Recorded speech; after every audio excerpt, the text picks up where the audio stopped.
Everyone, स्वागत है आपका मेरी वेल्डिंग ट्रेड एमसीक्यू क्लास में। मैं राजकुमार और आप देख रहे हैं ऑनलाइन क्लासेस बाय प्रिया।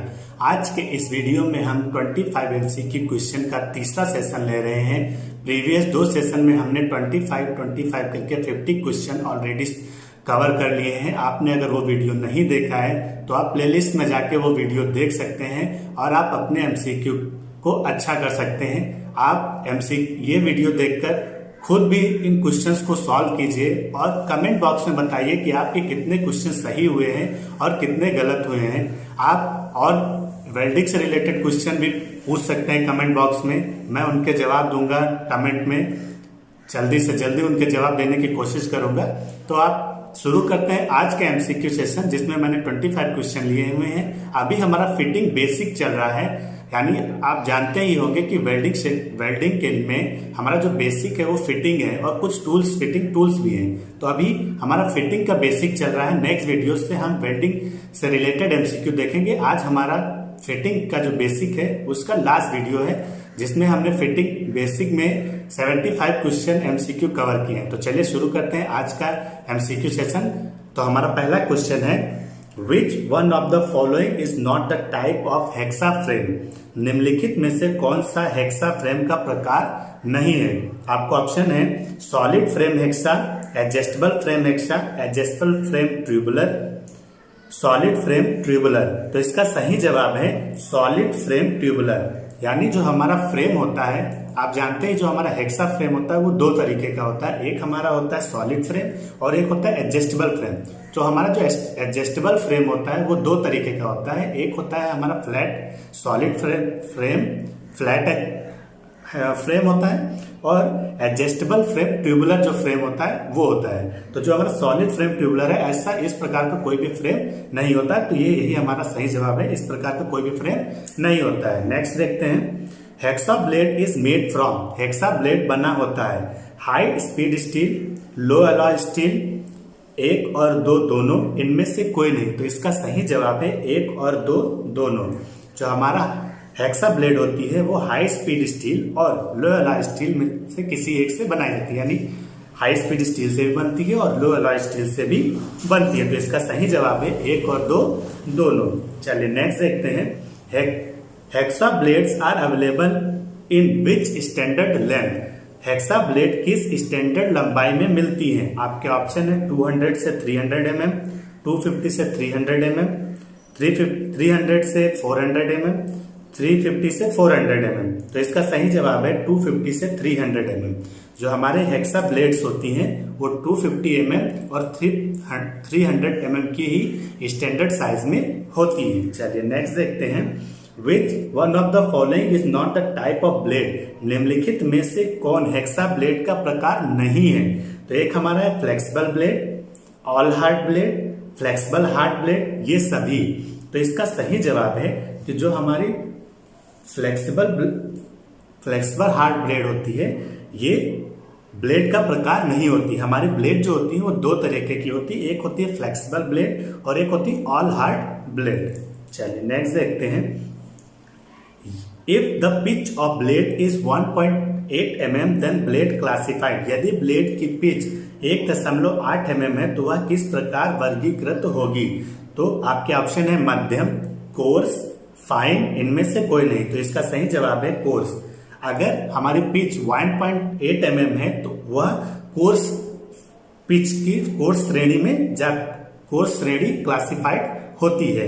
अब पिच क्या होती है? जो हमारी पिच होती है वो ब्लेड की जो टीथ होते हैं उनके सेंटर्स के बीच की जो दूरी होती है उसको हम पिच कहते हैं। अगर वो 1.8 mm है, इट मीन्स जो हमारी जो पिच है वो कोर्स पिच है। ठीक है, चलिए नेक्स्ट देखते हैं, hacksaw blades are classified. Hacksaw blade किस प्रकार विनिर्देशित होते हैं? यानी अगर हम मार्केट में जा रहे हैं तो हेक्सा ब्लेड हमें लेना है तो हम किस प्रकार उसको बोलेंगे तो हमें मिलेगा? तो आपके ऑप्शन है length, pitch, type. Length, type, cutting edge, type, pitch, cutting edge, इनमें से कोई नहीं। तो इसका सही जवाब है length, pitch, type.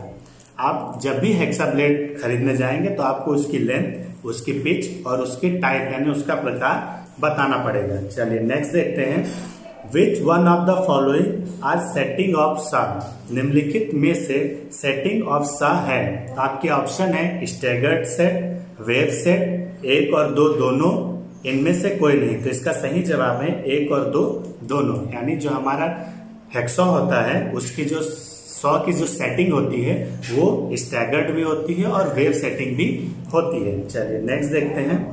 If pitch of hacksaw is 0.8 mm then type of set is classified. यदि हेक्सा की पिच 0.8 mm है तब वह किस प्रकार सेट होगा। तो हमारा है पहला wave set, staggered set, wave और स्टैगर्ड दोनों, इनमें से कोई नहीं। तो इसका सही जवाब है वेव सेट। अगर पिच 0.8 mm है तो उस सेट को हम लोग वेव सेट कहते हैं। चलिए नेक्स्ट है the broad part of file with cut on its surface is called. File का वह भाग जिस पर दांत कटे होते हैं कहलाता है। फाइल का वह भाग जिस पर दांत कटे होते हैं उससे हम क्या कहते हैं। तो हमारे ऑप्शन है फेस, साइड, फेस और साइड दोनों, इनमें से कोई नहीं। तो इसका सही जवाब है फेस और साइड दोनों। उसके मतलब उसको फेस भी बोलते हैं और साइड दोनों नाम से वो जाना जाता है। ठीक है, तो कहीं पे अगर आपको दे दिया जाए साइड तो आप कंफ्यूज मत होइएगा, फेस और साइड एक ही चीज होती है और उसी पे हमारे तीर कटे होते हैं। नेक्स्ट है the portion of broad part without tape near the tang is called. सबसे बड़े भाग पर जिस पर दांत नहीं कटे होते हैं टैंक के पास होता है कहलाता है। ठीक है, यहाँ पे टेप की जगह टीथ होगा। ठीक है, the portion of broad part without teeth near the tang is called. तो इसमें क्या है, सबसे बड़े भाग जिस पर दांत नहीं कटे होते टैंक के पास होता है कहलाता है। आपके ऑप्शन है एज, शोल्डर, हील, फेस। तो इसका सही जवाब है हील। हील जो होता है वो टैंक के पास होता है और उस पर दांत नहीं कटे होते हैं। उस पर हमें जो हमारी जो फाइल है वो किस कंपनी की है वह चीज उसके ऊपर अंकित होता है, उस पर लिखा होता है। A protective metal ring to prevent cracking of handle is called. Handle को क्रैक से बचाने के लिए लगी प्रोटेक्टिव मेटल रिंग क्या कहलाती है। आपके ऑप्शन है टैंक, फेर्यूल, शोल्डर, हील। तो इसका सही जवाब है फेर्यूल। जो हमारा फेर्यूल होता है वो एक मेटल रिंग होती है जो कि हैंडल को क्रैक होने से बचाने के लिए करते हैं। तो जो होल होता है उसमें हमारा टैंक फिक्स हो जाता है और उसके ऊपर से ये रिंग लगा दी जाती है ताकि वो क्रैक ना हो। चलिए नेक्स्ट क्वेश्चन देखते हैं। Generally files are made of which metal. फाइल सामान्यतः किस मेटल की बनी होती हैं। आपके ऑप्शन है high carbon steel, high grade cast steel, एक और दो दोनों, इनमें से कोई नहीं। तो इसका सही जवाब है एक और दो दोनों। जो हमारी फाइल होती है वो हाई कार्बन स्टील से भी बनी होती है और हाई ग्रेड कास्ट स्टील से भी बनी होती है। नेक्स्ट है विच of the following is not the cut off file. निम्नलिखित में से कट ऑफ फाइल का प्रकार नहीं है। Single cut, second cut, रास्प cut, curved cut. तो इसका सही जवाब है सेकेंड कट। जो हमारा सेकेंड कट होता है वो ग्रेड के अनुसार होता है सेकेंड कट, इसलिए यह कट का प्रकार नहीं है। चलिए नेक्स्ट देखते हैं। At which angle teeth are cut in single cut. Single cut file में दांत किस कोण पर कटे होते हैं। जो टीथ होते हैं वो किस कोण पर कटे होते हैं। आपके ऑप्शन है 50 डिग्री, 51 डिग्री, 70 डिग्री या 60 डिग्री। तो इसका सही जवाब है 60 डिग्री। जो हमारी सिंगल कट फाइल होती है उस पर जो हमारे टीथ कटे होते हैं वो कितने एंगल पर कटे होते हैं, 60 डिग्री पर कटे होते हैं। चलिए नेक्स्ट है what are the over cut and up cut angle of double cut file. ठीक है, डबल कट फाइल के ओवर कट और अप कट का कोण कितना होता है। तो आपके ऑप्शन है 60 degree, 70 degree, 51 degree, 50 degree, 51 degree, 70 degree, 70 degree, 51 degree. तो इसका सही जवाब है 70 डिग्री, 51 डिग्री। जो हमारा ओवर कट होता है वो 70 डिग्री होता है और जो हमारा अप कट होता है वो 51 डिग्री होता है। और जो ओवर कट होता है वो जो फर्स्ट कट होता है हमारा फाइल के ऊपर उसको हम ओवर कट बोलते हैं और जो सेकंड कट होता है उसको हम लोग बोलते हैं अप कट। ओके, चलिए नेक्स्ट देखते हैं। Which files are only available in half round shape. कौन सी फाइल्स केवल हाफ राउंड शेप में ही मिलती है। आपके ऑप्शन है flat file, rasp cut file, curve file, single cut file. तो इसका सही जवाब है रैस्प कट फाइल। जो हमारी रैस्प कट फाइल होती है वो हमेशा हाफ राउंड शेप में ही होती है, उसी शेप में रहती है और किसी शेप में नहीं पाई जाती है। चलिए नेक्स्ट देखते हैं। Which of the following file, यहाँ पे फाइल हो जाएगा, is use for high degree finish to job. निम्नलिखित में से कौन सी फाइल हाई डिग्री फिनिश के लिए प्रयोग करते हैं? Second file, smooth file, dead smooth file, bastard file. तो इसका सही जवाब है डेड स्मूथ फाइल। जो डेड स्मूथ फाइल होती है वो बहुत कम मटेरियल कट करती है। तो जो हमारा फाइनल जॉब होता है उस पर हमें ज्यादा मटेरियल तो कटना नहीं रहता है, हमें उसको फिनिश करना रहता है। तो हाई डिग्री में फिनिश करने के लिए हम लोग डेड स्मूथ फाइल को यूज करते हैं। ठीक है, चलिए नेक्स्ट है, if the size of file is longer than pitch will be. यदि फाइल का साइज अधिक होता है तो पिच होती है फाइन, माध्यम, कोर्स और सुपर फाइन। तो इसका सही जवाब है कोर्स। अगर लेंथ ज्यादा होती है तो उसके जो हमारी पिच होती है वो कोर्स होती है, यानी उसके तीर जो होते हैं वो दूर दूर होते हैं। ठीक है, नेक्स्ट क्वेश्चन है, विच of the following file is use for removing rapidly and larger quantity of metal. निम्नलिखित में से कौन सी फाइल जल्दी और अधिक मात्रा में मेटल निकालने के लिए प्रयोग करते हैं? तो आपके ऑप्शन है bastard file, rough file, smooth file, इनमें से कोई नहीं। तो इसका सही जवाब है रफ फाइल। रफ फाइल जो हमारी होती है उसको हम प्रयोग करते हैं बहुत ज्यादा मटेरियल निकालने के लिए और जल्दी से मटेरियल निकालने के लिए। एक तरह से हम जो इसका नाम रफ फाइल क्यों पड़ा, जो रफ हमारे जॉब होते हैं यानी स्टार्टिंग का जो पार्ट होता है उसको फाइलिंग करने के लिए इस फाइल का इस्तेमाल करते हैं, इसलिए इसको रफ फाइल भी बोलते हैं। ठीक है, ये बहुत ही रैपिडली मेटल को रिमूव करती है। नेक्स्ट क्वेश्चन है, during filing the metal chips will clog between the two teeth of the file is known as. Filing के दौरान चिप्स का फाइल के दांतों में फंस जाना क्या कहलाता है? आपके ऑप्शन है पिनिंग, टिनिंग, चिपिंग या मिलिंग। तो इसका सही जवाब है पिनिंग। जब हम लोग फाइलिंग करते हैं तो कभी फाइलिंग करते करते क्या होता है, जो उसका मेटल चिप्स होता है जिस जॉब पे हम लोग फाइलिंग कर रहे होते हैं वो उसके तीस में फंस जाता है।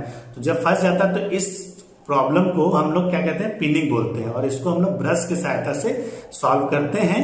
और हमेशा ब्रश को हमें क्या करना है, ओवर कट के अक्ष में चलाना रहता है, यानी जिस दिशा में हमारे ओवर कट के जो टीथ होते हैं उसी दिशा में हम लोग इस ब्रश को चलाते हैं और इसको क्लीन करते हैं। नेक्स्ट क्वेश्चन है, विच of the following is not the part of try square. निम्नलिखित में से कौन सा भाग ट्राई स्क्वायर का नहीं है?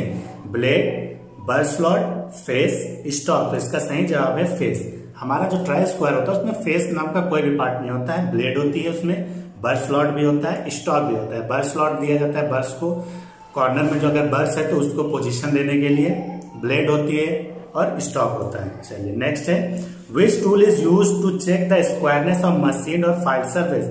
मशीन या फाइलिंग की हुई सरफेस की स्क्वायरनेस चेक करने के लिए कौन सा टूल प्रयोग करते हैं? आपके ऑप्शन है vernier, try square, file, try circular. तो इसका सही जवाब है ट्राई स्क्वायर। हमारा ट्राई स्क्वायर जो होता है वो 90 डिग्री को चेक करने के लिए और स्क्वायरनेस चेक करने के लिए कि वह जो हमारा जॉब है वो स्क्वायर है या नहीं, इसके लिए प्रयोग करते हैं। चलिए नेक्स्ट है, snip are use to cut sheet metal up to. Snip का प्रयोग कितने mm शीट मेटल तक कट करने के लिए करते हैं? आपके ऑप्शन है 60 SWG, 20 SWG, 15 SWG या 10 SWG। तो इसका सही जवाब है 20 SWG। 20 SWG में 1.2 mm होता है। ठीक है, अगर आप बोल रहे हैं 20 SWG यानी स्टैंडर्ड वायर गेज तो वो 1.2 mm होता है। चलिए नेक्स्ट क्या है, विच of the following is type of snip. निम्नलिखित में से कौन स्निप का एक प्रकार है? स्ट्रेट स्निप, बेंट स्निप, दोनों, इनमें से कोई नहीं। तो इसका सही जवाब है बोथ। दोनों आप पढ़े ही होंगे। जो बेंट हमारी जो स्निप होती है वो दो तरह की होती है, एक स्ट्रेट होती है और एक बेंट होती है। चलिए आज के सेशन का लास्ट क्वेश्चन देखते हैं, what is the cutting angle of snip. Snip की कटाई एंगल कितना होता है? 87 डिग्री, 86 डिग्री, 85 डिग्री, 89 डिग्री। तो इसका सही जवाब है 87 डिग्री। जो हमारी स्निप होता है उसका कटिंग एंगल 87 डिग्री होता है। तो चलिए आज का सेशन में इन्हीं प्रश्नों के साथ खत्म करते हैं।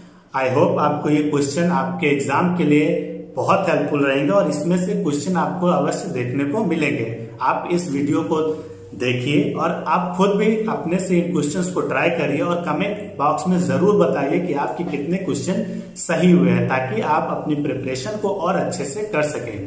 तो मिलते हैं नेक्स्ट वीडियो में। अगर आपको ये वीडियो पसंद आया है तो इसको लाइक करें, शेयर करें और अगर आप चैनल पर नए आए हैं तो प्लीज इस चैनल को सब्सक्राइब करें और हाँ, बेल आइकन दबाना ना भूलें ताकि आपको लेटेस्ट वीडियोस की जानकारी और नोटिफिकेशन मिलती रहे। हमारा मिशन एनसीएल में हम लोग एमसीक्यू, फिटिंग एमसीक्यू और वेल्डिंग एमसीक्यू को पढ़ा रहे हैं और लगभग हम लोग 100 क्वेश्चन के क्रॉस कर चुके हैं। वेल्डिंग में 75 क्वेश्चन आज हो गए हैं। फिटिंग में ऑलरेडी 5 क्लासेस हो चुकी है। आप वो भी प्लेलिस्ट में जाके देख सकते हैं जो भी फिटर लोग हैं। ठीक है, तो मिलते हैं नेक्स्ट वीडियो में। तब तक के लिए धन्यवाद।